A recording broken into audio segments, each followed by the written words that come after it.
screen is yours. Oke, terima kasih Mas Iwan, Pak Afandi, terima kasih paparannya. Boleh dibuka paparan saya, presentasinya. Silakan dibuka. Ya, Bapak Ibu sekalian, teman-teman, para penonton acara IP Talks.com ini, saya akan memaparkan mengenai bagaimana sistem paten di Indonesia dalam kaitannya tentu dalam situasi wabah COVID-19 ini. Lanjut. Ya. Jadi paten itu adalah definisinya adalah hak yang diberikan oleh negara kepada inventor. Tetapi perlindungan ini, hak ini diberikan terhadap invensi di bidang teknologi. Artinya apa? Itu tidak untuk bidang seni misalnya, dimana kalau seni musik, seni lukis itu dilindungi melalui hak cipta, tadi sudah kita elaborasi. Kemudian merek itu dilindungi dalam undang-undang merek. Tapi kalau paten itu adalah terhadap invensi di bidang teknologi. Ini yang masyarakat masih suka salah paham dalam hal ini, karena sampai sekarang masih saja menyebutkan misalnya merek saya sudah dipatenkan. Nah, itu sebetulnya tidak benar, karena paten itu melindungi invensi di bidang teknologi ya. Tadi seperti invensi yang dijelaskan tadi oleh Pak Afandi. Nah, hak ini diberikan dalam jangka waktu tertentu. Kalau misalnya tadi merek bisa diperpanjang setiap 10 tahun, tetapi kalau paten jangka waktunya 20 tahun dan tidak bisa diperpanjang. Hak ini memberikan hak kepada si inventor untuk melarang orang lain tanpa izin. Ya, jadi bukan izin untuk menggunakan, tapi justru dia punya hak untuk melarang orang lain menggunakan tanpa izin. Kemudian paten ini juga dapat dialihkan. Misalnya kalau kita bekerja di satu perusahaan, maka pemilik patennya dialihkan dari si inventor kepada perusahaan di mana kita bekerja.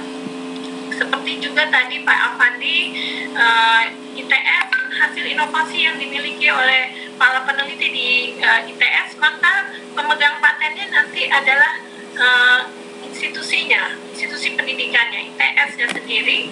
Karena apa? Karena isi inventor bekerja menggunakan fasilitas yang dimiliki oleh ITS. Gitu. Ya, lanjut. Oh ya, satu lagi, paten itu juga dapat dialihkan selain dalam situasi seperti pekerja dan perusahaan, tapi juga bisa dialihkan karena hibah misalnya, atau dilisensikan atau diwariskan. Itu beberapa cara pengalihan paten. Ya, lanjut. Ya. Nah, ini hal penting juga. Paten ini melindungi ide, Bapak Ibu sekalian.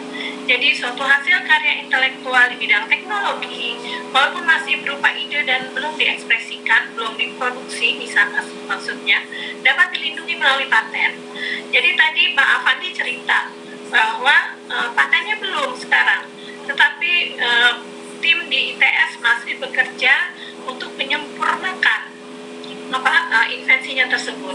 Nah, apa maksudnya paten melindungi ide dan bisa didaftarkan sebelum itu diproduksi?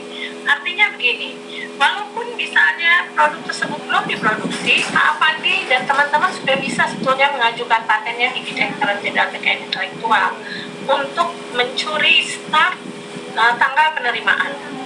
Ya, nah, walaupun belum sempurna seperti yang diinginkan misalnya, dan invensi tersebut atau permohonan tersebut dapat kemudian terus dikembangkan, Pak. Kemudian diajukan lagi permohonan patennya. Jadi tidak sampai kehilangan waktu.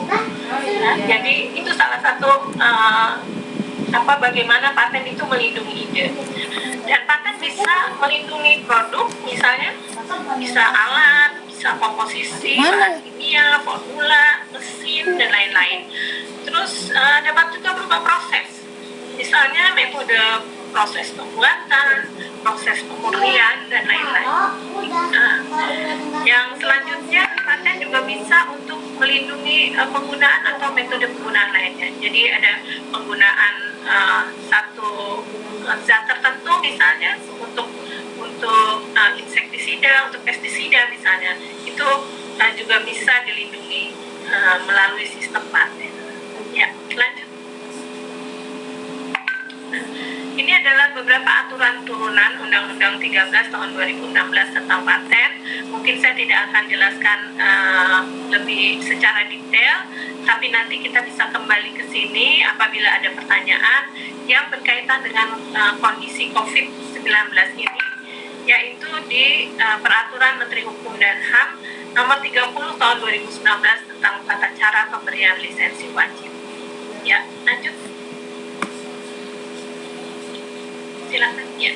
Nah, sebelum kita masuk ke paten ya, ke paten itu sendiri secara detail, saya ingin menjelaskan sedikit mengenai invensi versus temuan atau invention versus discovery. Jadi kalau invensi itu adalah produk atau proses baru yang dapat memecahkan masalah teknis. Jadi produknya atau prosesnya baru ya. Kemudian kalau temuan atau discovery itu sebetulnya sesuatu yang telah ada di alam sebelumnya, tapi tidak diketahui sebelumnya. Misalnya bahan mineral ya. Kita tahu ada beberapa jenis bahan mineral yang ada di bumi ini, mungkin sebelumnya belum diketahui dan bahan mineral itu sendiri tidak bisa dipatenkan.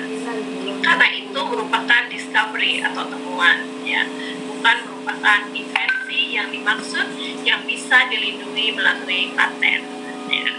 Jadi sesuatu yang telah ada di alam, tapi dalam menemukannya atau untuk memperolehnya dibutuhkan langkah-langkah inventif dan mempunyai fungsi di bidang teknis, tetap dianggap suatu invensi. Jadi dia sudah ada di alam seperti saya sampaikan tadi mengenai discovery, tetapi untuk memperolehnya dibutuhkan langkah inventif dan dia mempunyai fungsi teknis. Itu termasuk invensi. Kita lihat, lanjut. Nah, ini contohnya nih, beberapa obat quinine. Quinine ini adalah awal atau zat senyawa pertama yang merupakan cikal bakal dari kloroquine yang kita kenal sekarang. Itu berasal dari tanaman kina yang kita kenal selama ini. Kemudian ada paclitaxel, itu obat kanker yang cukup baik dan cukup terkenal, itu juga diperoleh dari bahan alam. Kemudian ada formula obat herbal dari tanaman-tanaman dicampur kemudian jadi satu formula, itu semua dari bahan alam. Tetapi kemudian karena untuk menemukannya itu tidak mudah, ada langkah inventif dan dia ternyata bermanfaat buat keperluan manusia, maka ini adalah contoh produk yang berasal dari alam tapi memenuhi kriteria invensi sehingga dia bisa dipatenkan. Ya, lanjut. Nah, ini syarat patentabilitas atau syarat bagaimana paten itu diberikan. Yang pertama, dia harus baru, Bapak Ibu sekalian. Tadi Pak Afandi menjelaskan bahwa dia dalam mengembangkan ventilatornya menggunakan open source dari MIT. Artinya produk tersebut sebetulnya secara umum nggak memenuhi persyaratan baru karena dia harus baru dan artinya tidak boleh ada sebelumnya. Tetapi tadi Pak Afandi sudah menjelaskan bahwa tim dari ITS kemudian memodifikasi, mengembangkannya sehingga menambahkan sesuatu di situ yang akan menjadikan ventilator yang tadinya berasal dari open source tersebut dengan modifikasinya, dengan pengembangannya itu kemudian bisa memenuhi persyaratan patentabilitas. Jadi syarat yang utama dia harus baru. Jadi kalau misalnya sekedar nyontek dari di luar negeri walaupun nggak ada di Indonesia, tetap tidak bisa memenuhi kriteria kebaruan ya. Kemudian yang kedua, memiliki langkah inventif. Ini juga penting karena apa? Memiliki langkah inventif itu artinya dia harus mempunyai kelebihan dari produk-produk yang ada sebelumnya, atau kita juga sering bilang harus mempunyai hasil yang tidak terduga oleh seorang yang ahli di bidangnya. Artinya gini, kalau produk itu adalah produk alat kesehatan, maka yang namanya orang yang ahli di bidangnya itu adalah orang yang memang bekerja di bidang atau berkaitan dengan alat kesehatan.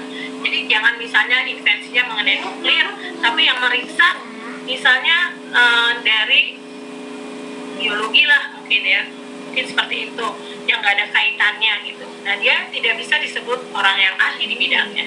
Jadi orang yang ahli di bidangnya harus sesuai dengan teknologinya itu apa.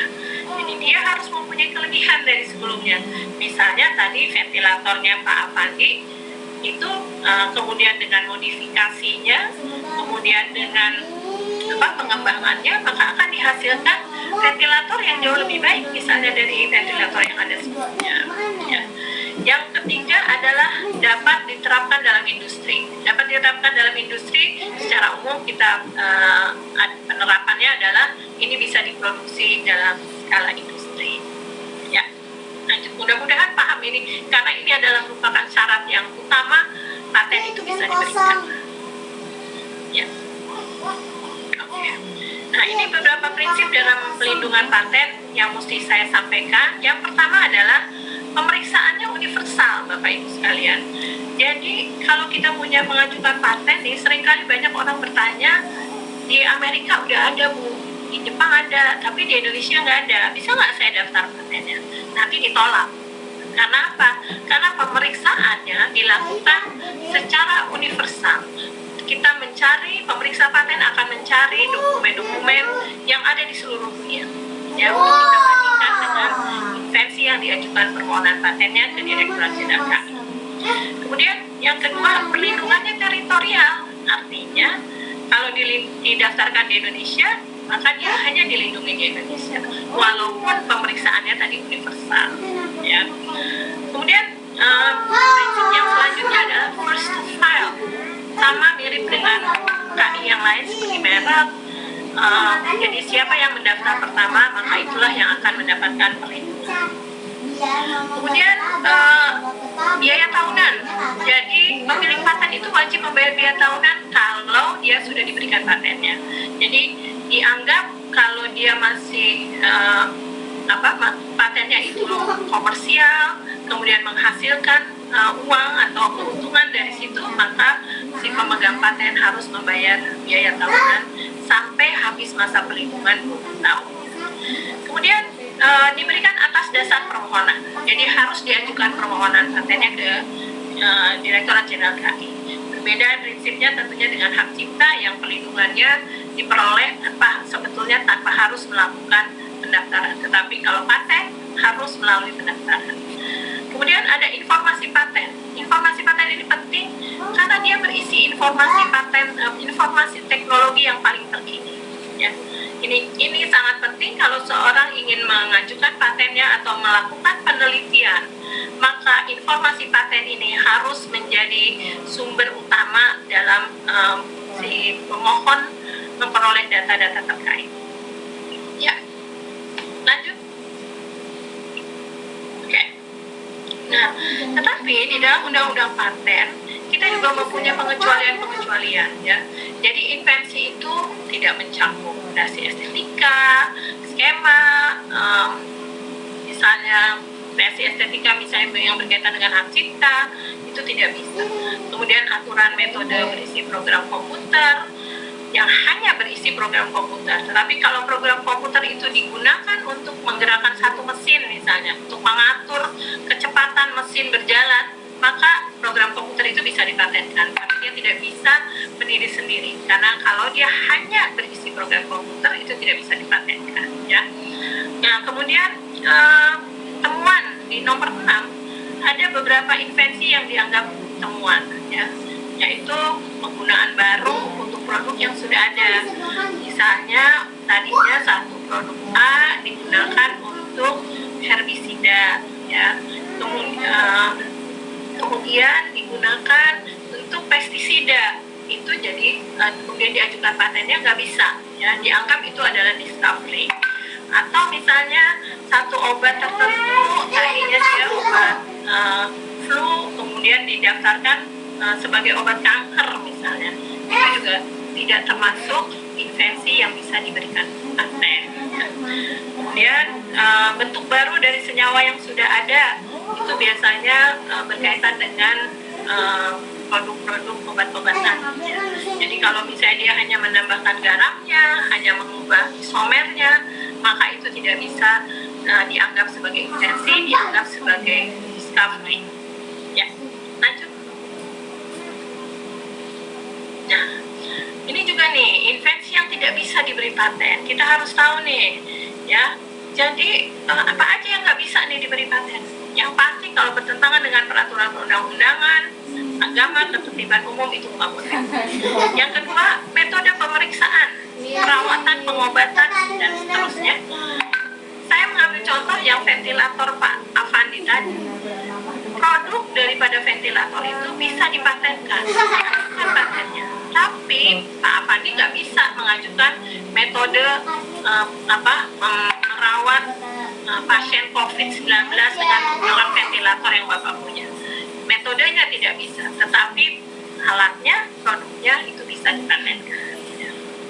Kemudian teori dan metode di bidang ilmu pengetahuan dan matematika makhluk hidup juga tidak bisa dipatenkan kecuali jasa teknik atau mikroorganisme. Kemudian proses biologis yang esensial untuk memproduksi tanaman atau hewan.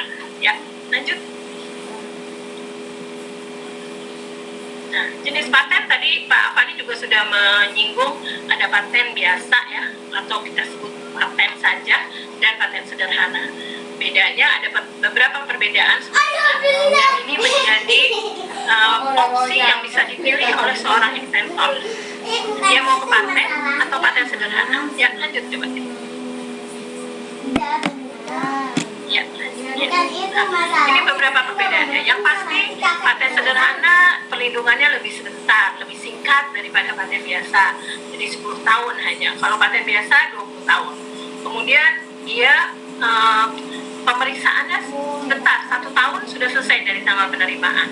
Sementara kalau paten biasa itu kalau kita lihat aturannya itu bisa sampai 2 sampai 5 tahun selesai. Ya. Tetapi perlindungannya tadi lebih lama. Jadi kalau kita mengajukan paten, kita harus pilih-pilih nih. Kita mau paten biasa atau paten sederhana. Kalau life cycle daripada produk kita lama, kemungkinan bisa 10-20 tahun, maka jangan daftarkan ke paten sederhana. Daftarkanlah ke paten biasa. Tapi syaratnya adalah kalau paten biasa tadi harus memiliki kemampuan mengandung langkah inventif dan dapat diterapkan dalam industri. Sementara paten sederhana dia harus baru, tidak ada langkah inventif di sini, tapi harus merupakan pengembangan produk atau proses yang sudah ada dan juga dapat diterapkan dalam industri. Ya, lanjut. Nah, bagaimana dan di mana mendaftarkan paten? Nah, semua pengajuan permohonan paten dilakukan secara online melalui laman DJKI. Jadi sekarang Bapak Ibu sekalian, kami di Direktorat Jenderal KAI, di Direktorat Paten, selama masa work from home ini boleh dikatakan semua pekerjaan sudah bisa dilakukan di rumah masing-masing dan pemohon juga bisa melakukannya secara online. Jadi artinya DJKI ini sangat memanfaatkan teknologi informasi untuk meningkatkan pelayanan pada masyarakat. Ada beberapa dokumen kelengkapan saat ini yang masih dilakukan secara manual, ya. Tetapi di tahun ini ditargetkan semua proses akan berjalan secara online. Jadi Bapak Ibu tidak perlu lagi datang ke DJKI nanti, walaupun juga untuk menyampaikan beberapa dokumen kelengkapan yang saat ini masih harus dilakukan secara manual. Kemudian pengajuan permohonan paten harus disertai dengan spesifikasi deskripsi paten. Apa itu?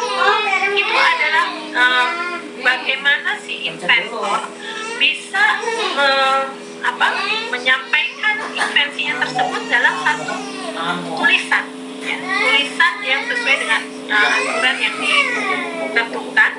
Artinya tidak perlu bawa produknya ke DJKI. Mungkin orang berpikir kita punya patennya dibawa ke DJKI, tidak. Tapi yang dimaksudkan di DJKI adalah spesifikasi daripada deskripsi paten. Jadi seperti apa invensinya, terus detailnya seperti apa, kemudian apa yang mau dilindungi, itu diajukan dalam satu spesifikasi deskripsi paten. Ya, lanjut. Oke, nah ini proses pendaftaran paten yang biasa ya, tadi saya sampaikan, di mana kalau kita mengajukan permohonan di awal, maka akan dilakukan pemeriksaan administrasi atau formalitas. Nah, itu dilakukan kalau misalnya semua sudah lengkap, biasanya 1 hari sudah selesai. Kita akan mengeluarkan apa yang disebut dengan pernyataan bahwa permohonan tersebut sudah lengkap secara administrasi. Kenapa 1 hari sampai 6 bulan, sampai dengan 6 bulan di sini? Karena kadang-kadang pemohon sendiri yang tidak lengkap pada saat pengajuan. Nah, nanti kita surati, minta kelengkapan, diberi waktu 3 bulan. Kalau 3 bulan itu tidak dilengkapi, nanti minta perpanjang lagi, sehingga proses pemeriksaannya bisa sampai 1 hari sampai dengan 6 bulan. Nah, setelah itu 18 bulan dari tanggal penerimaan dari pengajuan tadi, kalau sudah lengkap, maka akan dilakukan yang namanya publikasi atau pengumuman. Ya, itu dilakukannya 18 bulan setelah tanggal penerimaan. Tetapi ada di dalam Undang-Undang Paten tersedia mekanisme percepatan publikasi. Jadi percepatan publikasi ini bisa dilakukan paling cepat 6 bulan dari tanggal penerimaan. Jadi instead of 18 bulan, dengan percepatan publikasi 6 bulan sudah bisa dipublikasi. Ya. Nah, kalau secara normal tidak ada percepatan, maka selesai masa publikasi itu 24 bulan. Barulah dilakukan pemeriksaan substantif, di mana berdasarkan undang-undang maksimum 30 bulan. Kalau ada yang bertanya, kenapa sih kok lama sekali sampai 24 bulan, 30 bulan? Ini adalah sebetulnya standar secara internasional. Di mana-mana standar internasional seperti ini. Tadi juga Pak Afandi sudah menyampaikan namanya pemeriksaan di Amerika dan Indonesia kurang lebih sudah sama. Dan barulah ada keputusan apakah diberi atau ditolak. Tapi selama masa pemeriksaan substantif yang 30 bulan ini akan ada komunikasi dengan Bapak Ibu sekalian. Kalau ada yang tidak jelas atau ada penolakan di awal, masih dimungkinkan untuk diperbaiki selama masa pemeriksaan substantif. Ya, lanjut. Nah, sekarang kita bertanya, apa sih manfaatnya perlindungan paten? Ini adalah gambaran Bapak Ibu permohonan paten yang ada di seluruh dunia. Kita lihat di tahun 2004 itu di bawah hanya 1 juta sekian, di atas 1 juta. Tetapi sekarang di tahun 2018 itu lebih dari 3 juta permohonan yang ada di dunia yang didaftarkan per tahunnya. Jadi sebetulnya itu merupakan indikasi kenapa orang begitu mempercayakan invensi dia, hasil kreasi dan inovasinya untuk dilindungi melalui paten, karena mereka tahu manfaatnya seperti apa. Ya, manfaatnya dia selain daripada menghasilkan daya tawar ekonomi yang lebih baik, dia juga terlindungi dari salah pembajakan. Ya, lanjut. Ini tadi komersialisasi paten yang mungkin sudah juga disinggung oleh Pak Afandi. Jadi bisa beberapa macam cara ya komersialisasi paten itu, bisa dengan menjual putus selesai, bisa juga dengan assignment, yaitu pemindahan kepemilikan paten sepenuhnya berdasarkan kontrak. Kemudian ada licensing, hak kepemilikannya masih dipertahankan, tapi ada transfer hak lainnya yang dikontrol dengan satu perjanjian lisensi. Kemudian ada infringement claims. Infringement claims itu kalau terjadi pelanggaran, ya kita bisa minta ganti rugi tentunya jika ada pelanggaran terhadap klaim-klaim yang kita miliki. Kemudian manufacturing, memproduksi sendiri. Ada beberapa perguruan tinggi yang saya tahu sudah memproduksi sendiri ini ya, asal invensinya dan menjualnya sendiri.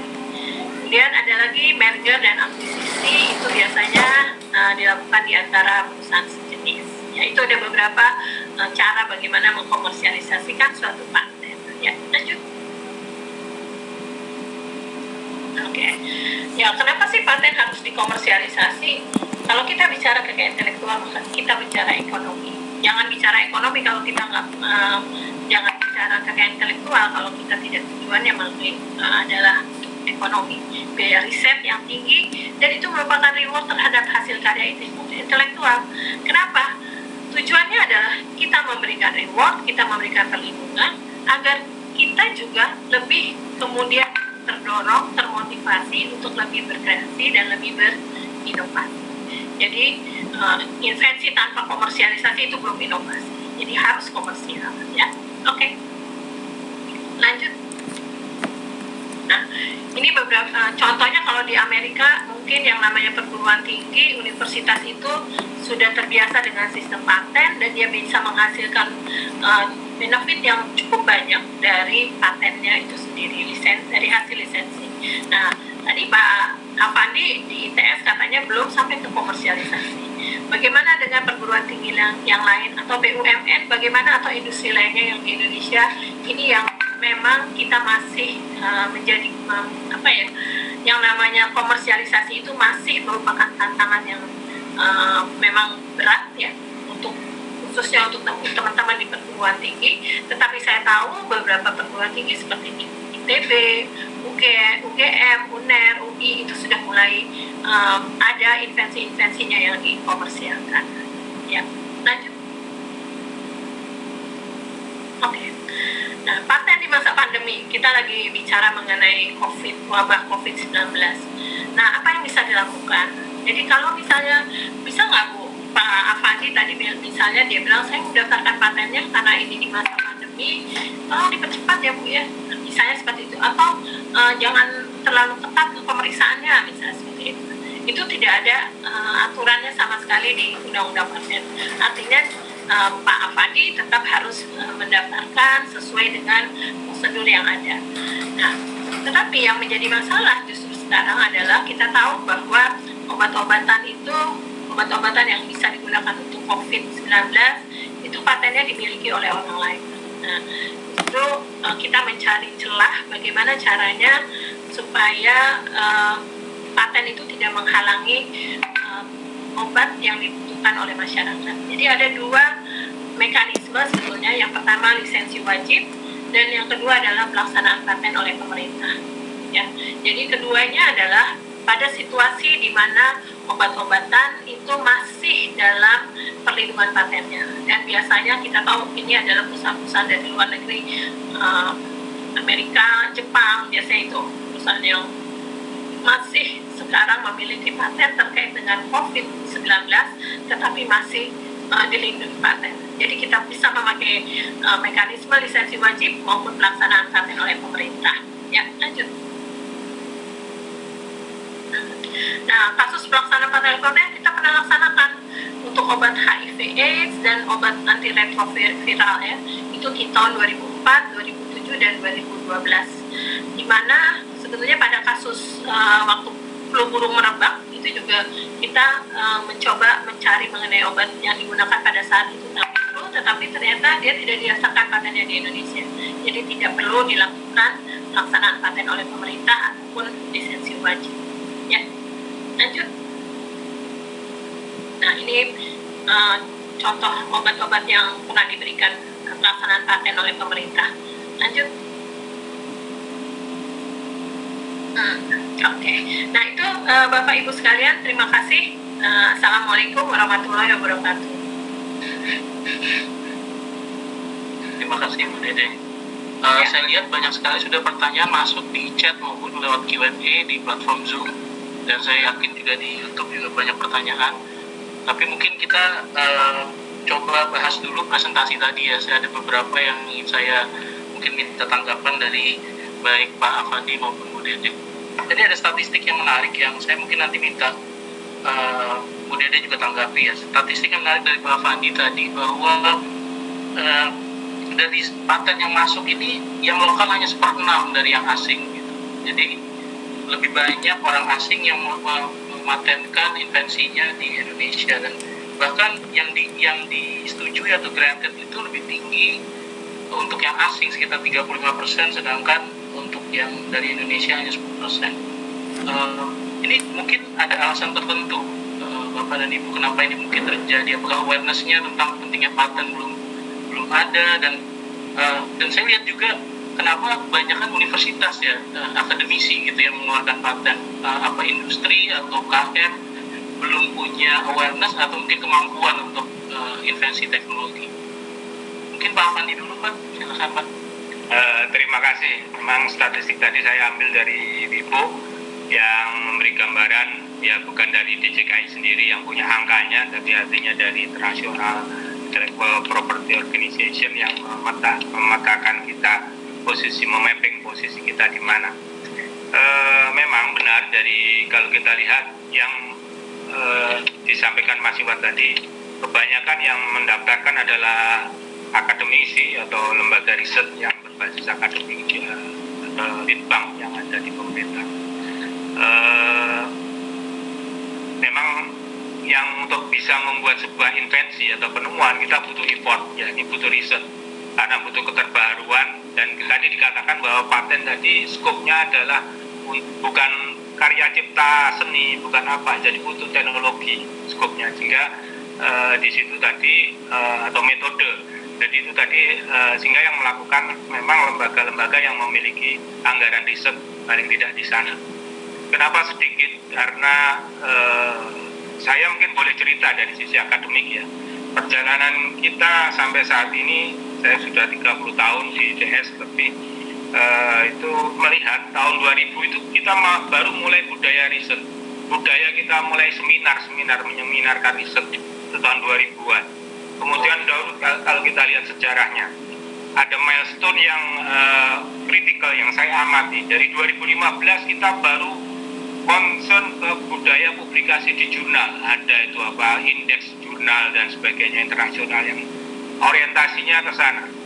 Nah, mereka ya memang harus ditumbuhkan dulu budaya itu kalau saya melihat, karena belum concern hasilnya riset, padahal mereka sudah riset dari tahun 2000-an misalnya, IPA riset itu. Tapi yang berujung ke paten tidak banyak, karena mereka berakhir di laporan dan ada berakhir di publikasi, kebanyakan di situ.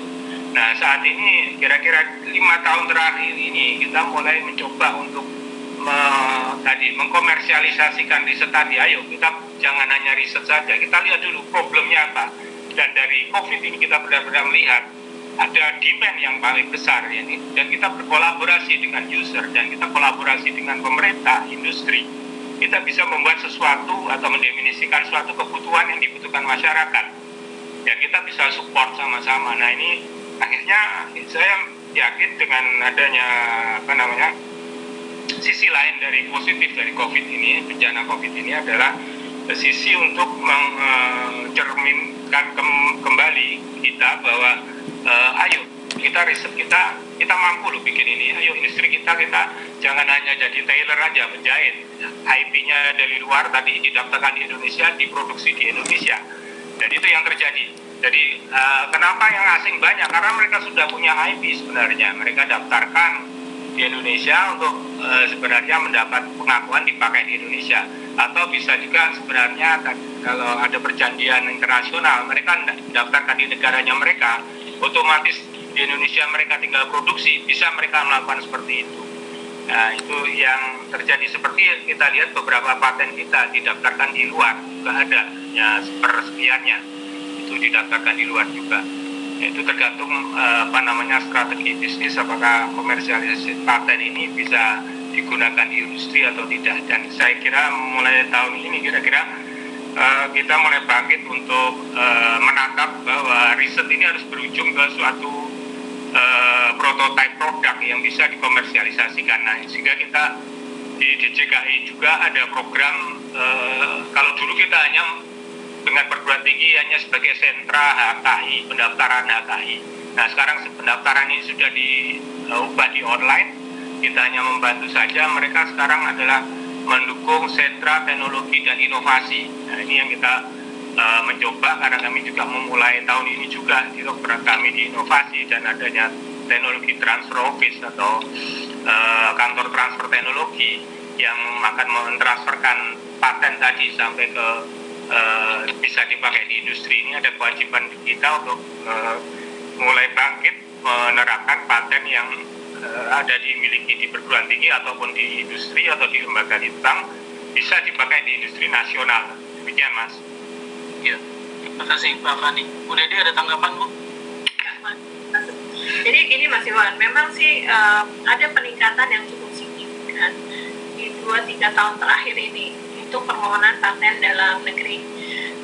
khususnya memang kalau ditanya kenapa ya kok banyaknya perguruan tinggi, universitas atau lembaga litbang, memang itu sebetulnya profil yang tipikal ya, yang khas biasanya di negara-negara berkembang.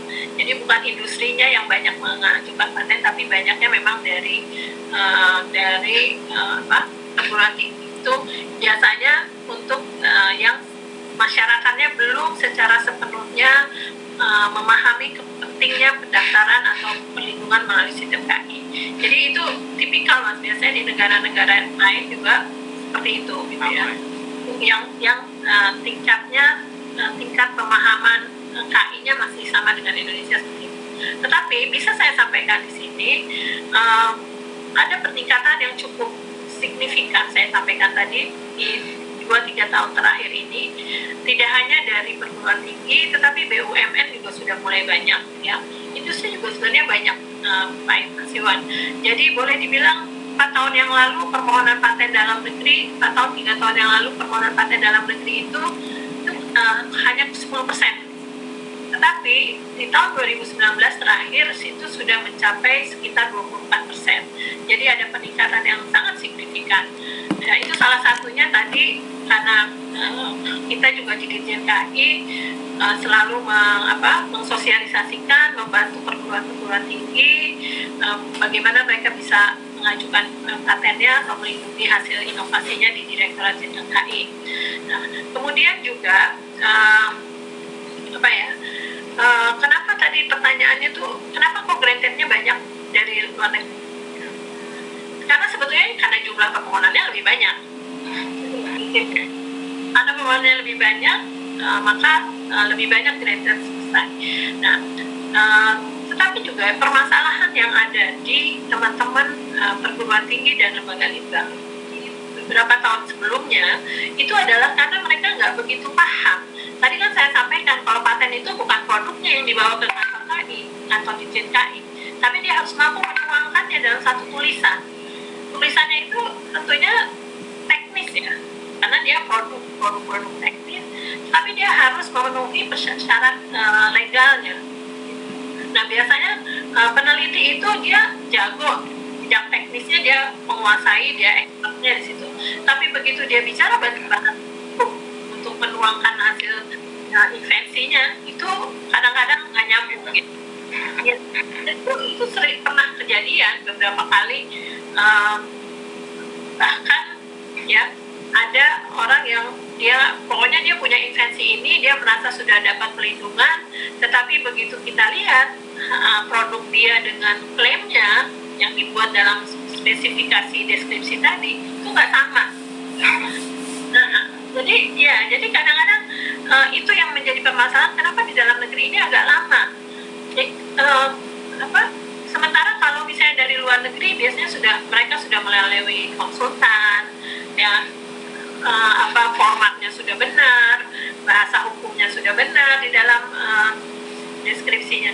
Tapi kalau teman-teman dalam negeri biasanya asal aja gitu ya, karena dia nggak ngerti, bukannya asal, tapi dia belum paham bagaimana sebetulnya menuliskan yang benar, sehingga prosesnya jadi lebih lama.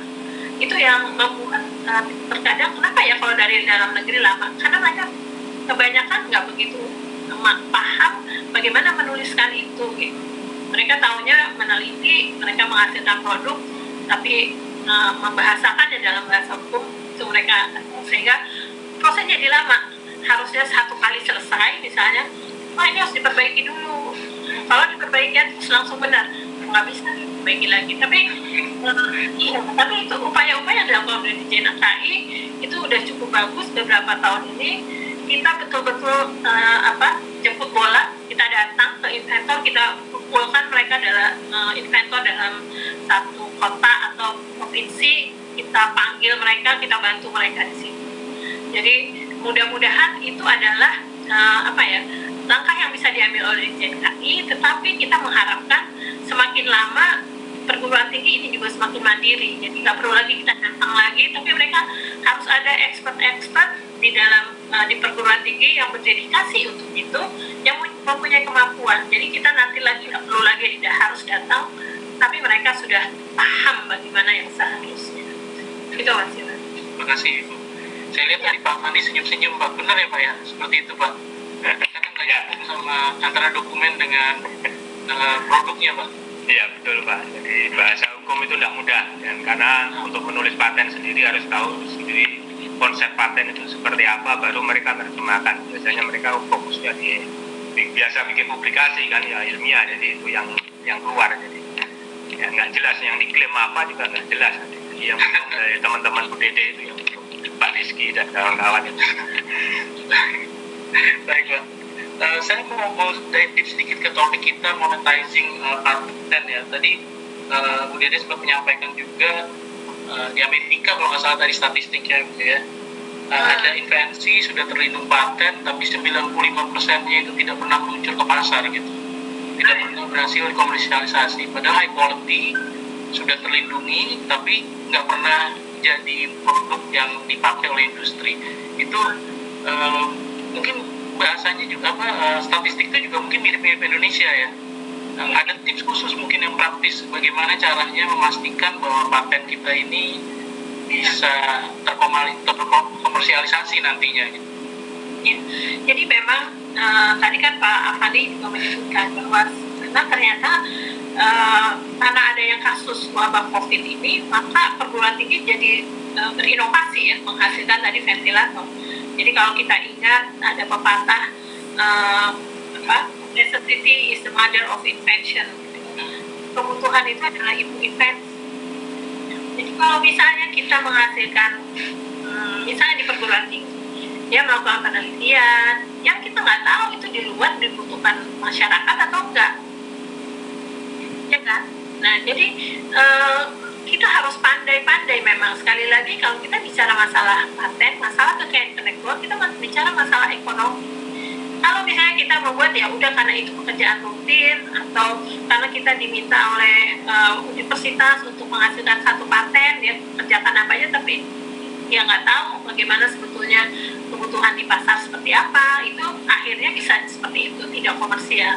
Jadi memang strategi yang bisa dikerjakan adalah sudah ada kerjasama sejak awal dengan industri. Jadi perguruan tinggi itu melakukan kerjasama dengan industri, apa yang dibutuhkan oleh industri, mungkin itu yang lebih mudah agar paten-paten itu bisa terkomersialisasi dan menghasilkan keuntungan sesuai dengan yang diharapkan gitu, Mas Iwan. Ya. Bang Fandi, ada tambahan mungkin Pak? Ya benar, ya, saya belum jawab yang kedua tadi. Kenapa banyak paten yang tidak terkomersialisasi tadi saya. Ya memang benar, jadi tadi yang disampaikan Bu Dede bahwa riset itu base-nya tadi, karena budaya kita tadi base-nya menghasilkan publikasi, kemudian tadi ditarget setelah publikasi dibuat paten. Ya sekarang teknologi push tadi kan, ya, ada dua pendekatan tadi. Yang teknologi push tadi ya banyak kan itu berakhir di kesulitan pemasaran paten itu sendiri, karena tidak ada yang masarkan. Ya, kami di ITS dulu ada sentra ahli, tujuannya hanya daftarkan, mereka belum berpikir untuk bagaimana memarketkan paten kita, sehingga sampai 2020 kita malah punya utang sama DJKI itu, karena banyak paten yang muncul kemudian begitu lewat 5 tahun sudah dianggap harus bayar ini ya lisensinya, karena dianggap sudah terkomersialisasi. Padahal kalau kita di pengelola paten tidak paham, itu jadi utang. Ini pemahaman di dalam manajemen paten itu sendiri juga jadi belum paham di seluruh institusi sendiri, meskipun sebesar kami, mohon maaf ya, ini ada self evaluation buat kami, dan kita mulai dari 2020 ini kita mulai intens terhadap sana bahwa kalau bisa paten kita sudah mulai dari awal dengan industri tadi disampaikan Bu Dede, sehingga ini akan berakhir ke suatu produk yang bisa dikomersialisasi. Kalaupun tidak setelah 5 tahun masa ini, ya udah kita nggak usah pelihara, tutup aja kita, kalau nggak ada potensi kita tutup. Tadi kenapa juga paten kadang-kadang bisa dibeli, tapi dibeli untuk dimatikan. Kalau ini banyak persaingan usaha ya. Dia melihat suatu paten bagus, ini terkait dengan usaha saya, udah saya beli aja, tapi tidak saya kembangkan, saya taruh di gudang aja, di kas ya, kita yang masih bisa bersaing di sana ya. Jadi kenapa tidak muncul sampai juga ke komersialisasi, meskipun paten itu sudah dipatenkan, sudah ada yang beli, jadi komersialisasi, tapi hanya sebatas dibeli putus ya untuk dimatikan. Baik, terima kasih Pak Fandi. Saya terkesan sekali tadi dengan statement Bu Dede bahwa invensi tanpa komersialisasi itu bukan inovasi sebetulnya. Inovasi itu sama dengan invensi tanpa komersialisasi, gitu ya. Berarti kok kuncinya itu adalah kolaborasi antara mungkin lembaga litbang, kampus, universitas dengan industri, gitu ya Bu ya. Tapi tadi saya juga mendengarkan paparan narasumber kita yang bilang bahwa kalau bisa tuh didaftarkan dulu, jangan diumumin ke siapa-siapa, jangan ngomong ke siapa-siapa, karena ini perlu dilindungi dulu gitu sebelum kita meluncurkan produk ini, kasih tahu orang lain. Tetapi alatnya yang penting juga, tadi saya ingat Bu Dede bilang ini harus bisa diterapkan di industri. Jadi ini kan yang mana duluan kan? Apakah kita mau ngomong ke industri dulu, apakah kita udah masukin dulu aja? Itu kira-kira yang mana yang harusnya duluan? Bu Dede atau Pak Fandi duluan yang mau jawab? Bu Dede silakan. Bu Dede silakan ya. Terima kasih Mas Iwani.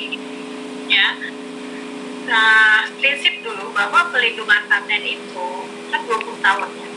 Itu dimulainya sejak si pemohon menerima yang namanya tanggal penerimaan. Kapan dia menerima tanggal penerimaan? Itu pada saat diajukan patennya, permohonan patennya ke Ditjen KI, semua persyaratan terpenuhi, ya, paling tidak persyaratan minimum terpenuhi, maka pemohon itu akan mendapatkan yang disebut tanggal penerimaan. Walaupun kemudian ada proses yang dilakukan di situ untuk kemudian sebelum di-granted patennya, tetapi masa efektif perlindungan 20 tahun itu dimulainya sejak tanggal penerimaan. Ya, jadi apa sih fungsinya tanggal penerimaan? Itu kan tadi menghitung berapa tahun kapan mulai perlindungan. Kemudian nanti pada saat proses pemeriksaan, pemeriksa paten itu akan mengecek dokumen-dokumen yang tadi saya sampaikan yang ada di seluruh dunia, yang tanggal publikasinya itu sebelum tanggal penerimaan. Jadi kalau misalnya dia udah diproduksi, ya, kemudian ada publikasinya, kemudian mungkin udah dijual kecil-kecilan mungkin, berarti itu sudah terpublikasi sebelum tanggal penerimaan. Kalau dia belum daftar paten, jadi memang yang penting adalah dia daftar dulu untuk mendapatkan tanggal penerimaan. Jangan sampai tanggal penerimaan itu maksudnya patennya itu kemudian dianggap tidak baru karena produk dia sendiri yang sudah dijual misalnya atau dipublikasikan atau apapun namanya. Jadi kalau peneliti-peneliti di perguruan tinggi ataupun di lembaga litbang itu sering tanyanya gitu, apakah saya duluan daftar paten atau saya publikasi jurnal ilmiah? Karena publikasi jurnal ilmiah juga menjadi nilai poin sendiri juga buat seorang peneliti. Nah biasanya saya selalu menyarankan daftarkan dulu patennya, itu lebih aman.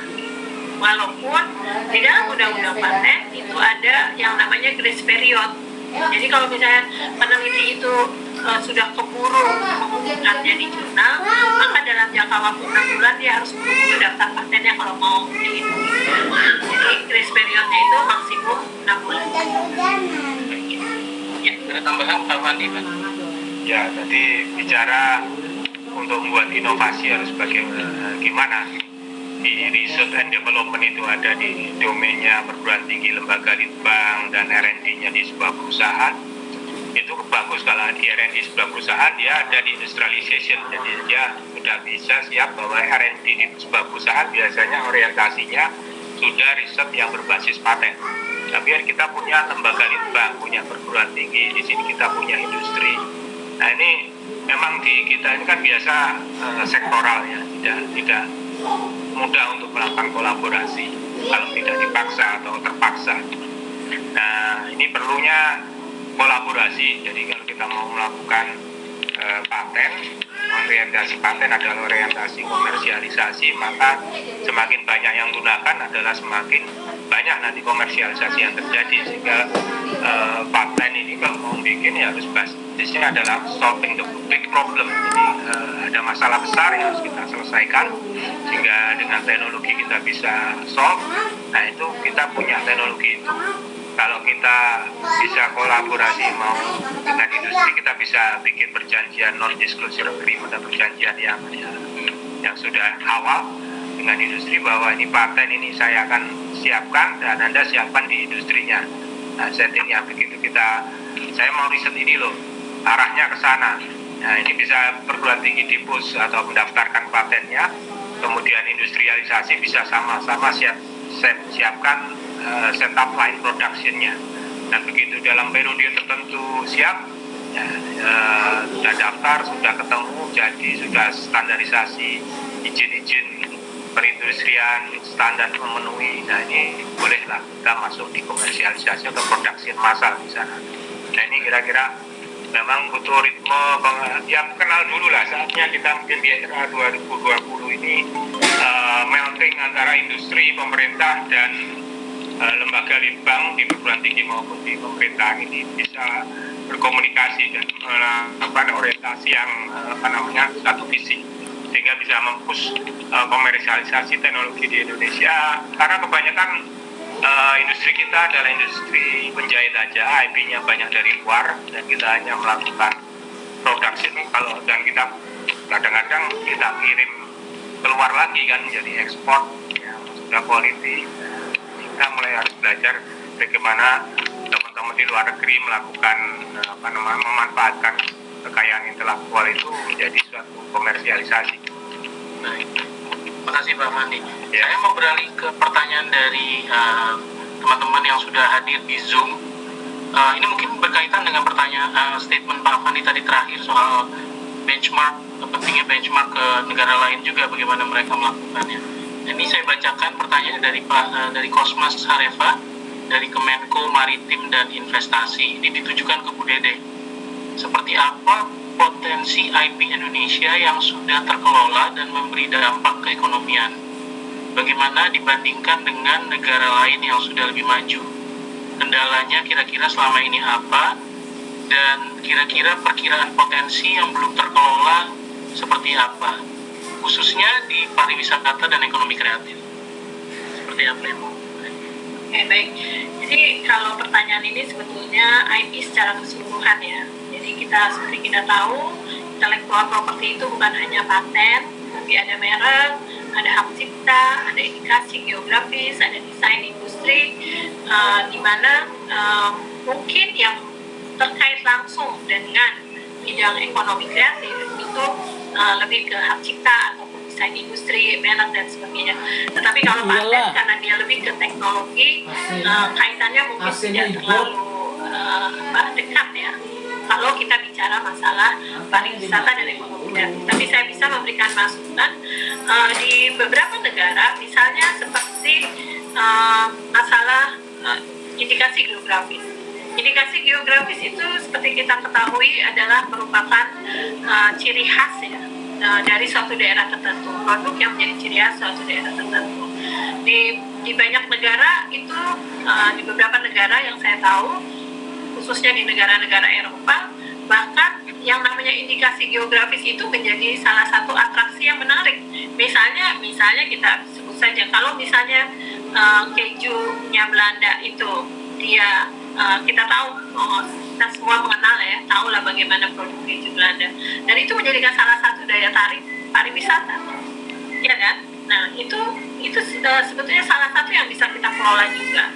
Kemudian industri yang lainnya, misalnya desain industri, pelindungan desain industri, salah satunya juga melindungi misalnya hasil karya yang souvenir misalnya atau apa gitu, itu juga menjadi salah satu yang bisa dimanfaatkan. Kalau ditanya seberapa banyak potensi AI Indonesia, itu sebetulnya luar biasa. Kalau kita bicara mengenai paten secara umum, kita tahu bahwa ini contohnya aja, begitu ada di senggol dengan COVID, langsung keluar inovasi-inovasi dan kreativitas. Dan kita harus paham juga bahwa sebenarnya inovasi itu tidak harus sesuatu yang sophisticated, yang rumit, tetapi sesuatu yang sederhana juga bisa menjadi inovasi yang kemudian bisa menjadi potensi untuk pengembangan misalnya pariwisata dan ekonomi kreatif. Saya memberi contoh gini, kalau kita ke Eropa gitu, di beberapa negara Eropa mereka sangat menjual salah satu produk yang mereka jual adalah desain industri. Barang-barangnya itu barang-barang yang kita temui sehari-hari, yang kita gunakan sehari-hari, tapi mereka mengemasnya dengan satu desain yang menarik, yang gitu ya, sehingga orang tertarik karena desainnya, padahal barangnya ya itu. Dan itu salah satu daya tarik, menurut saya itu akan bisa menjadi salah satu daya tarik pariwisata. Jadi memang bagaimana kita pandai-pandai mengelola ini, mengembangkan ini menjadi sesuatu yang bisa digunakan sebagai daya tarik gitu. Dan itu yang saya lihat di negara-negara lain. Makanya kenapa misalnya di Eropa itu permohonan paten desainnya tinggi sekali gitu. Karena memang saya lihat desain produk-produk kreatif mereka tuh luar biasa. Dan itu menjadi daya tarik pariwisata yang luar biasa. Terima kasih Bu Dede. Jadi mungkin buat teman-teman yang mengikuti acara ini selama 3 hari, makin lama makin paham nih Bu Dede ya soal bedanya hak cipta, desain industri, paten, merek. Ini kan ketuker-ketuker terus ya kadang-kadang ya. Lama-lama kalau ikut serangkaian acara ini bisa makin lama makin paham. Iwan udah paham kok? Kenapa? Udah bisa bedakan belum antara paten dan merek dan hak cipta? Kalau saya udah lumayan, mudah-mudahan teman-teman juga udah bisa juga. Nah, penonton jangan lagi bicara itu tadi merek saya dipatenkan ya. Ya itu terkenal ya Bu ya, merek saya dipatenkan itu ya. Iya. Baik. Pertanyaan berikutnya ini ditujukan ke Pak Afandi dari Bapak Bagus Maulana. Tadi katanya di paparan Pak Afandi ada institusi global BTO Networks katanya bisa mendata paten-paten yang bisa dikomersialisasi. Ini Pak Bagus ini tertarik latar belakang industri ini, boleh diceritakan Pak, apakah global di Indonesia ada representatifnya atau enggak? Terus gimana kalau mau mulai mendaftarkan paten di institusi ini? Terima kasih. Jadi kalau Bapak Ibu yang pemirsa di sini punya ide paten, mau didaftarkan gimana, silakan, itu ada di websitenya DJKI, ada panduannya bagaimana melakukan pendaftaran paten, draftingnya seperti apa, persyaratan dokumennya seperti apa, lengkap ada di sana. Sehingga kalau biasanya Bapak Ibu itu biasanya tadi menjadi pegawai di salah satu institusi, misalnya perguruan tinggi atau lembaga litbang, tentunya nanti melalui persyaratan tertentu yang akan daftarkan adalah lembaga litbangnya ke DJKI. Jadi harus berkolaborasi dengan lembaga litbangnya. Terus kemudian tadi masalah komersialisasi. Kalau untuk pendaftaran itu di prosesnya dari inventor, institusinya, dan daftar ke DJKI. Ya, kami pun di sentra haknya ITS hanya membantu untuk memastikan bahwa lembar pendaftarannya benar, diisi benar, dan kita membayarkan ke DJKI. Nah, karena itu adalah institusi kami yang melakukan paten di sana, yang mendaftarkan paten. Dan inventor ini adalah bagian dari institusi. Kalau independen bisa melalui konsultan paten, ada banyak konsultan HKI. Itu banyak di kota di Indonesia yang sudah tersebar. Kalau spesifik tentang yang namanya Global BTO Network ini Pak, ini Pak Bagus tertarik tentang ya, organisasi. Gini, jadi kami sekarang ini tahapannya di DJKI juga ada kolaborasi namanya program TISC, Technology and Innovation Support Center. Ini sekarang adalah memberdayakan berkolaborasi dengan perguruan tinggi untuk sama-sama memberdayakan paten yang sudah terregister atau hak cipta yang sudah terregister untuk bisa laku. Sehingga kami pun harus aktif untuk berkomunikasi dengan pihak industri.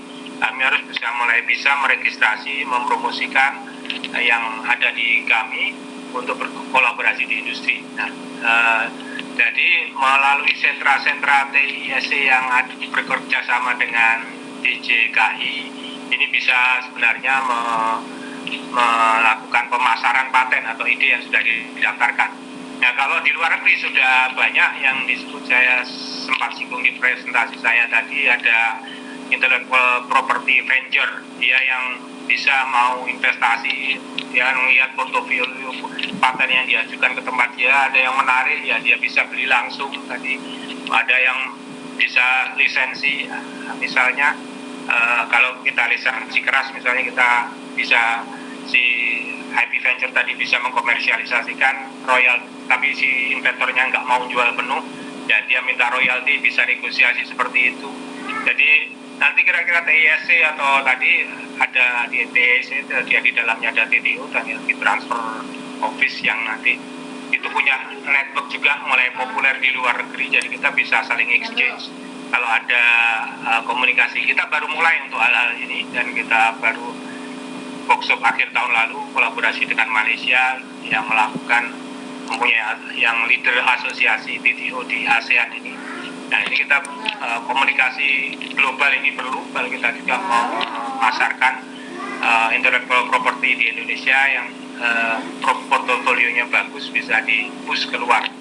Jadi banyak model-model komersialisasi tadi yang saya sebutkan tadi, ada misalnya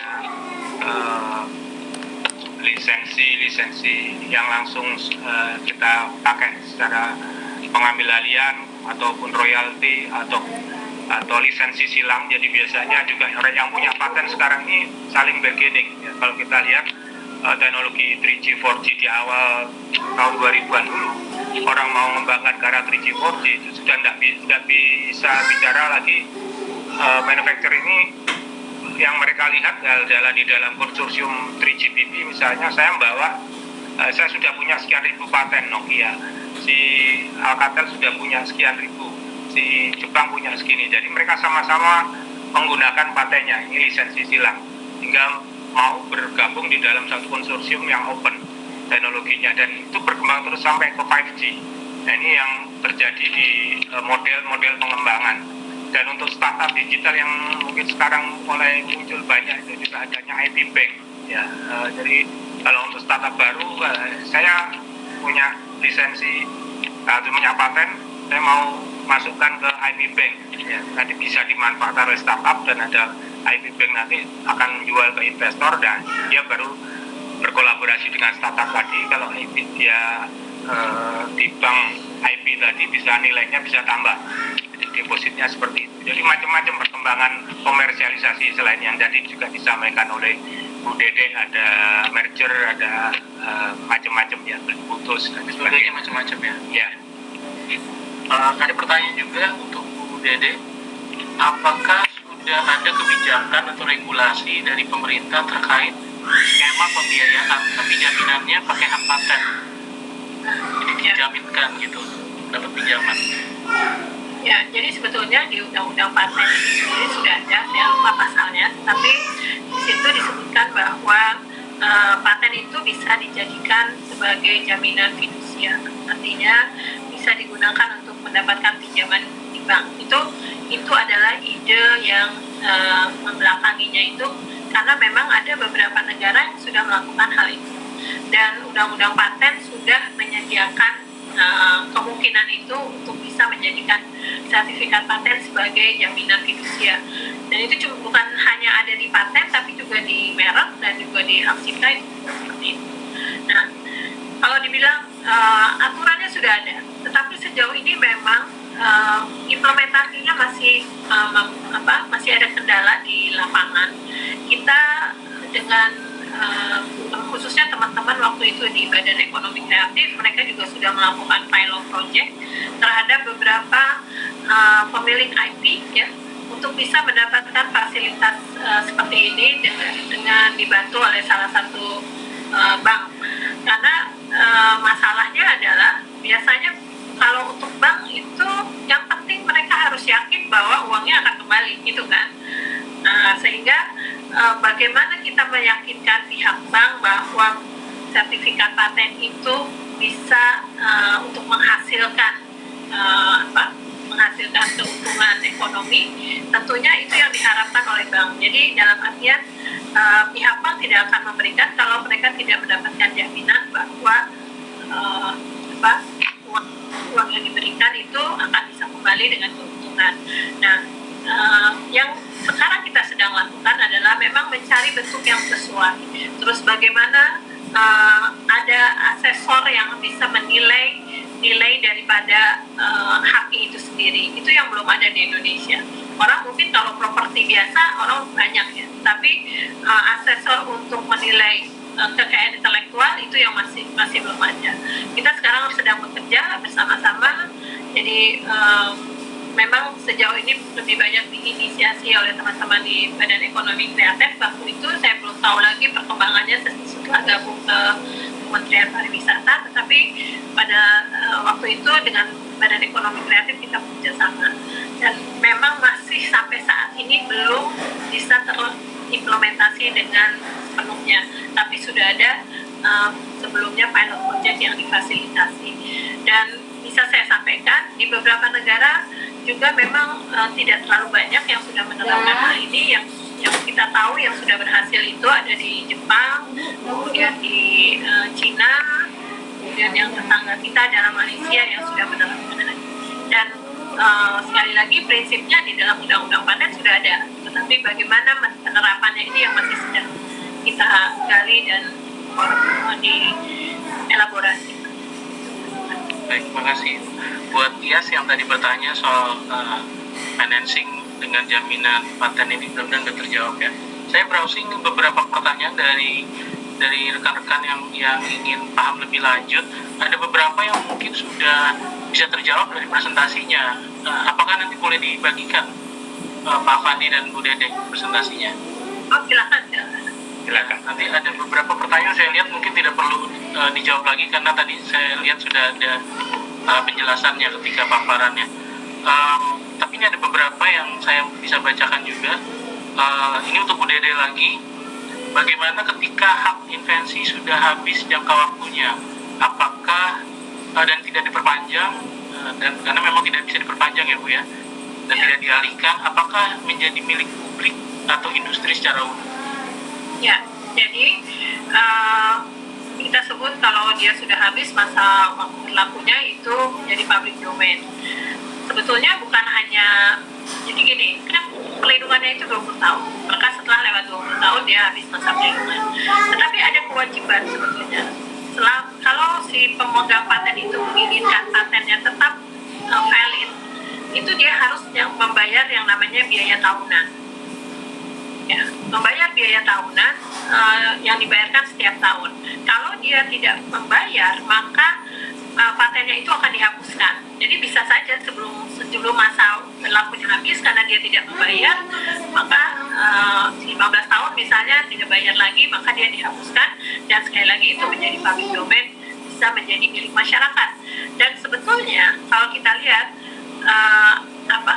paten-paten yang didaftarkan di Direktorat Jenderal KI itu biasanya adalah paten-paten yang merupakan pengembangan. Artinya walaupun itu sudah public domain, justru ini bisa digunakan juga untuk teman-teman peneliti ataupun di industri untuk mengembangkannya lebih lanjut. Kemudian didaftarkan lagi patennya. Jadi kebaruannya tetap bisa dipertahankan karena ini tidak sama dengan yang sudah ada sebelumnya, tetapi hasil pengembangan atau modifikasi. Baik, terima kasih. Tadi pertanyaan dari tadi saya lupa sampaikan siapa yang bertanya, dari Imam Royani yang bertanya lewat YouTube tadi. Ada pertanyaan untuk Pak Fandi. Ada 5 poin Pak mungkin yang Bapak bisa share tentang IP monetization Pak. Apa yang bisa dilakukan untuk memonetisasi IP, tapi khususnya untuk bahasan sesi ini adalah paten ya Pak. Gimana kira-kira? Mungkin tadi kaitannya di di slide saya yang dari IP venture, yang IP monetization itu ada licensing, soft licensing atau hard licensing litigation, kemudian satunya ya cross licensing, ada enforcement licensing, enforcement patent. pool paten sama IP Bank. Ya, tadi sempat sekilas kita bahas sebelum pertanyaannya Bu Dede tadi yang saya jelaskan sekilas tadi. Jadi kalau kita punya ada 5 lisensi tadi, bisa Anda search di Google mungkin banyak. Selain itu juga model komersialisasi yang disampaikan oleh Ibu Dede tadi, model dengan merger dan sebagainya ya. Jadi prinsipnya adalah kalau soft licensing kalau itu bisa ambil alih, bahwa tadi paten bisa diambil alih begitu saya yang inventor, karena saya berada di institusi TS, maka saya harus menandatangani pengalihan hak dari inventor ke institusi. Jadi yang daftarkan nanti adalah institusi itu pertama yang disebut sebagai soft licensing.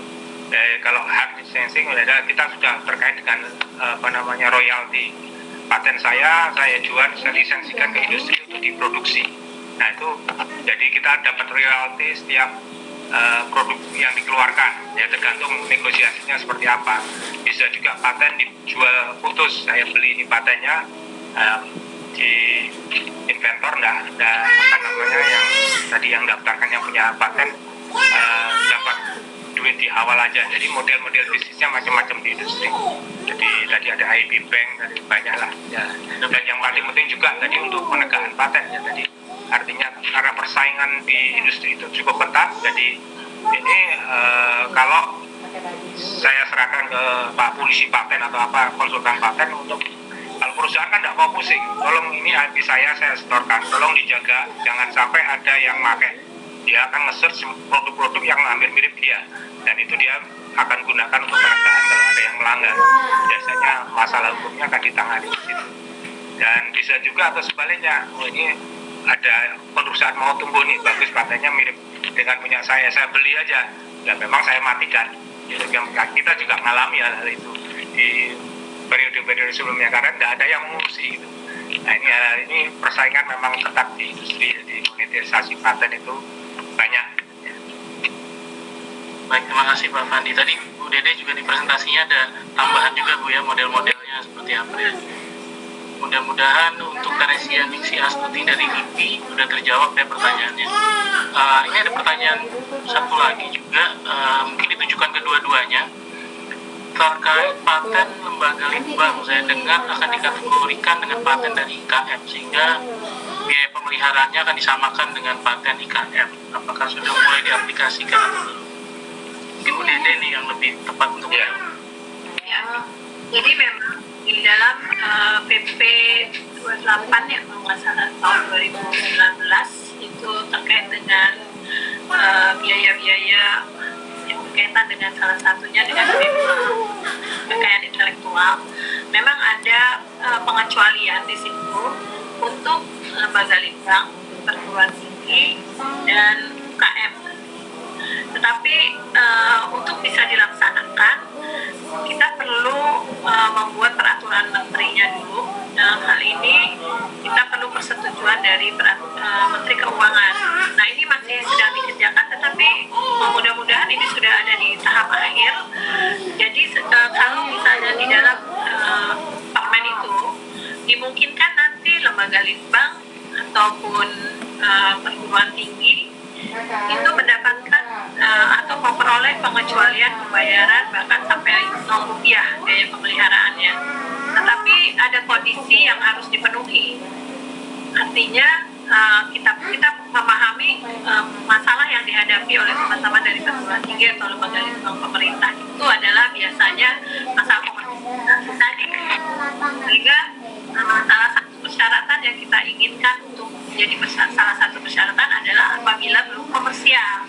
Artinya perguruan tinggi bisa mengajukan pembayaran nanti Rp0 kalau misalnya dia belum komersial. Tetapi ini permennya masih digodok dan sedang kita selesaikan. Mudah-mudahan tidak lama lagi itu bisa keluar dan teman-teman bisa memanfaatkan itu untuk kepentingan perguruan tinggi dan Iya Bu, kami juga menunggu Bu, karena enggak utang kami banyak Bu di ya, sebagai satu tambahan lagi, tapi tadi dikatakan Bu Dede bahwa paten tadi bisa menjadi aset atau jaminan fidusial.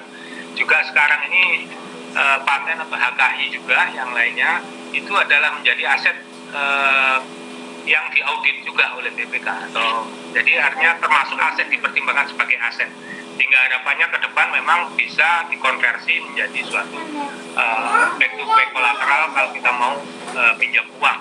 Nah, itu aturan berikutnya yang mungkin antara peminjam dana dengan banking masih mau menghargai HKI ini seperti apa. Kalau HKI brand yang bagus, hanya merek aja tadi pasti bisa mungkin ya, yang sudah jelas. Tapi kalau belum jelas, bank juga pusing. Baik, terima kasih Pak Ramani tambahannya. Mudah-mudahan untuk Pak Dadang Supriyatna tadi sudah terjawab ya, beliau dari Balai Besar Industri Agro Kemenperin. Ada beberapa pertanyaan lagi, kita masih ada waktu.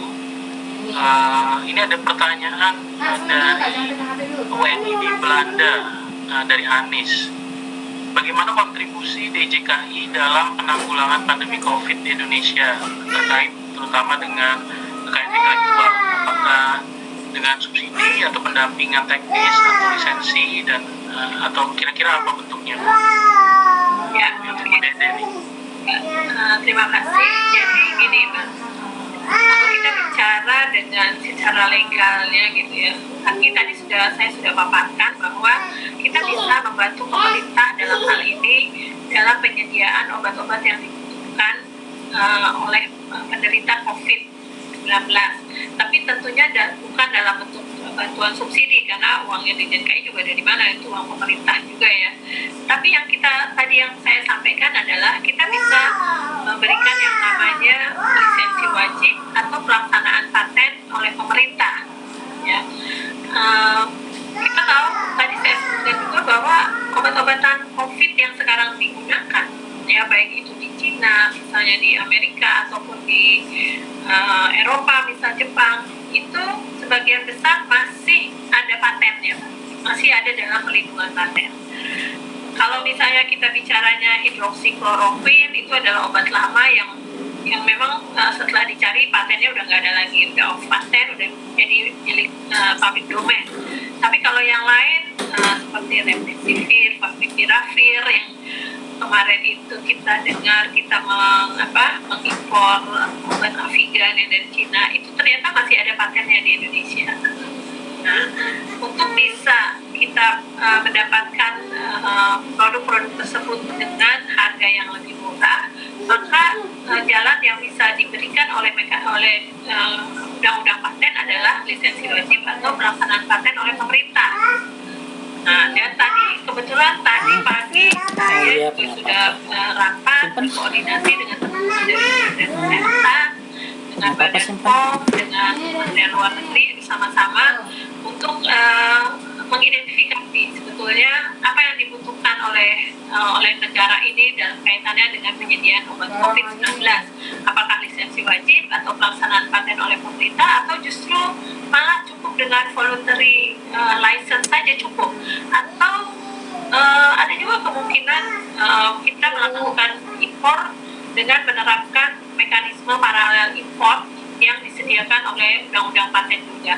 Jadi itu yang bisa kita lakukan. Tentunya sekali lagi tadi saya sampaikan, inisiatif dari keinginan untuk bisa melaksanakan paten oleh pemerintah itu harus dari kementerian terkait.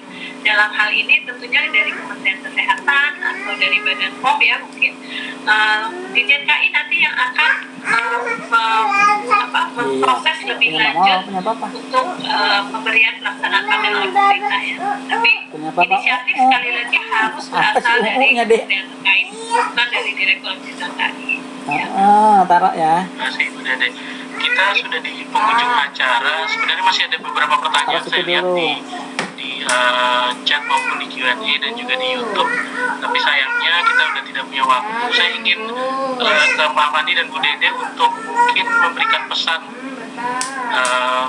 sebagai penutup, kira-kira apa yang mau disampaikan ke para inventor atau calon inventor nih yang tertarik untuk mendaftarkan patennya. Boleh. Jadi sekarang di DJKI ini terus-menerus meningkatkan pelayanan pada masyarakat. Bapak Ibu sekalian, misalnya untuk proses pemeriksaan paten yang tadinya bisa sampai 5 tahun, tahun, 8 tahun, sekarang kita sudah dengan sangat signifikan mengurangi waktu pemeriksaan paten. Walaupun menurut undang-undangnya maksimum 30 bulan pemeriksaan paten itu, tetapi kita sudah mencoba untuk mengurangi daripada waktu proses pemeriksaan paten itu sendiri. Jadi jangan khawatir Bapak Ibu sekalian, kalau misalnya ada inovasi-inovasi hasil invensinya, daftarkan ke Direktorat Jenderal KAI. Kami akan selalu meningkatkan pelayanan untuk melindungi hasil karya Bapak Ibu sekalian. Pak Fandi, mungkin ada pesan khusus Pak? Ya, karena kami dari kalangan periset juga mohon bahwa kita sudah mengalami beberapa milestone utama dalam model riset. Dan teman-teman yang melakukan riset mudah-mudahan sudah mulai memperhatikan masalah market. Jadi artinya kalau mau mengambil riset harus berkolaborasi dengan user juga, dengan industrinya, sehingga kita bisa membuat kontribusi yang berarti bagi negara dan industri nasional khususnya. Dan ini kita belajar banyak dari COVID ini, sehingga kita ke depan bisa lebih mandiri di dalam mengembangkan industri nasional. Dan tadi submit atau pendaftaran paten di dalam negerinya bisa lebih tinggi daripada yang dari luar negeri. Karena kalau selama masih banyak yang luar negeri, artinya kita masih mengimport teknologi dan kita pengguna teknologi. Mudah-mudahan banyak ini era COVID ini kita juga terpuruk, suasana ekonomi kita terpuruk, tapi dengan intellectual property dan kebersamaan ini kita bisa bangkit bersama-sama. Terima kasih. Terima kasih Pak Fandi. Ya, para peserta sekalian, sayangnya waktu kita sudah habis. Mohon maaf buat yang pertanyaannya belum sempat saya bacakan. Tapi kita harus mengakhiri sesi kali ini karena pastinya teman-teman ingin siap-siap untuk buka puasa. Jadi terima kasih sekali lagi Pak Fandi, Bu Dede atas insight-nya. Pada sore hari ini saya dapat banyak insight, mudah-mudahan yang lain juga seperti itu. Terima kasih teman-teman yang sudah bergabung di channel YouTube DJKI Kemenkumham dan juga di Zoom. Semoga mendapat manfaat yang optimal sesi ini. Jangan lupa kembali jam 10 pagi Protecting Our Heritage bersama Cesar Gunawan, David Susilo dari Jember Fashion Festival, dan juga Pak Agung Dharma Sasongko dari DJKI Kemenkumham. Ya, Ibu Dede, Pak Fandi pamit undur diri. Be healthy in unity, keep creative and innovative.